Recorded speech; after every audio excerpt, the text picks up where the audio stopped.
தேசத்திலும் ஆசீர்வாதமாயிருப்பேன், வேலையிலும் ஆசீர்வாதமாயிருப்பேன். ஆமே, தேசத்தில் நான் ஆசீர்வாதமாயிருப்பேன், வேலையிலும் ஆசீர்வாதமாயிருப்பேன்.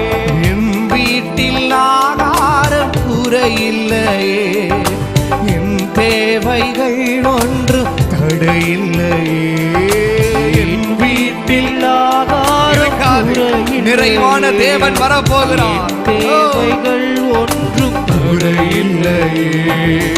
எந்த தேவனால், எந்த தேவனால் நிச்சயம் நான் ஆசீர்வாதம் பெற்றுக்கொள்ளுவேன். உந்தன் வசனம் கைக்கொள்ளுவேன், நான் உந்தன் வழிகளில் நான் நடந்தே. சொல்லுங்க, எந்த தேவன்